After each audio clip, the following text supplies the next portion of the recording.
wabarakatuh. Perkenalkan, nama saya Meldia Kusuma Yudi Asmara dari Fakultas Kesehatan Program Studi S1 Keperawatan Universitas Jenderal Ahmad Yani Yogyakarta, NPM 222201044. Di sini saya akan menggambar dan juga menjelaskan bagian-bagian dari sel eukariotik untuk mata kuliah praktikum biomedika dasar.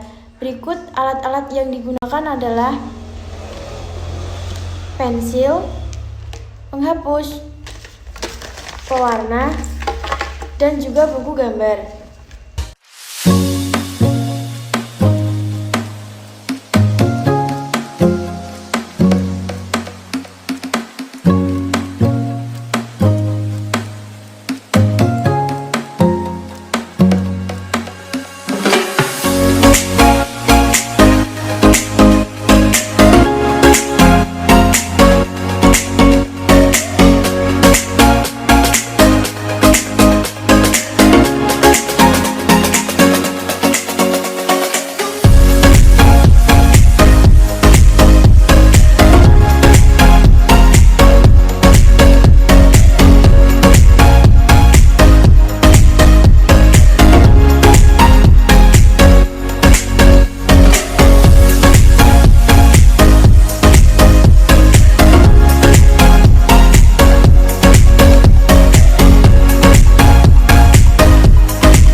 Selanjutnya, di sini saya akan menjelaskan bagian-bagian dari sel eukariotik.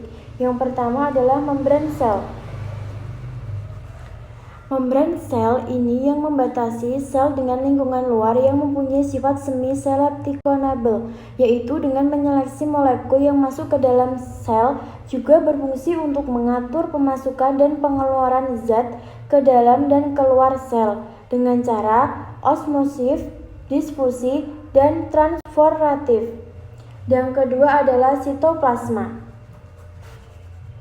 Sitoplasma ini adalah merupakan cairan sel yang berada di luar inti yang terdiri dari air dan zat-zat yang terlarut.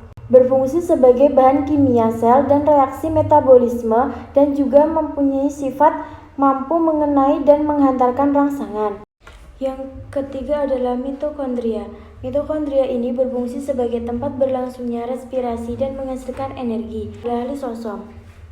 Lisosom merupakan membran yang berbentuk kantong kecil yang berisi enzim hidrolitik yang disebut dengan enzim lisozim. Enzim ini berfungsi dalam pencernaan ekstrasel, yaitu mencerna zat-zat yang termasuk ke dalam sel.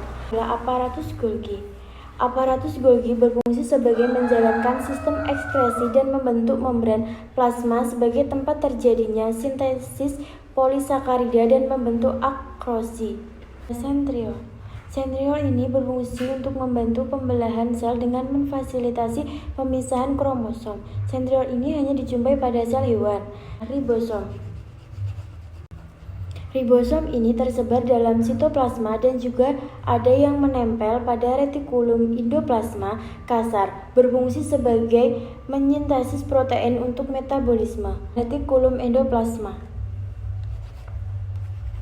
Retikulum endoplasma atau disebut dengan RE dibagi menjadi dua, yaitu retikulum endoplasma kasar seperti ini dan retikulum endoplasma halus seperti ini. Retikulum endoplasma halus letaknya jauh dari membran inti dan tidak memiliki ribosom, sedangkan retikulum endoplasma kasar terletak dekat dengan membran inti dan dekat dengan ribosom. Fungsi retikulum endoplasma yaitu mensintesis lemak dan kolesterol dan sebagai alat transportasi molekul, menetralkan laju dan menampung protein yang disintetiskan oleh ribosom pada retikulum endoplasma kasar. Adalah nukleus. Nukleus terbagi menjadi tiga, yaitu membran inti, nukleus plasma, dan nukleolus. Yang pertama adalah membran inti. Membran inti ini adalah lapisan terluar dari sel yang mempunyai pori-pori kecil dan berfungsi sebagai tempat keluar masuknya zat dan melindungi kromosom agar tidak tercampur oleh molekul besar dari sitoplasma. Yang kedua adalah nukleus plasma. Nukleus plasma adalah cairan yang terdapat dari inti sel. Kemudian yang ketiga adalah nukleolus. Nukleolus yaitu anak inti sel sebagai tempat sintesis RNA.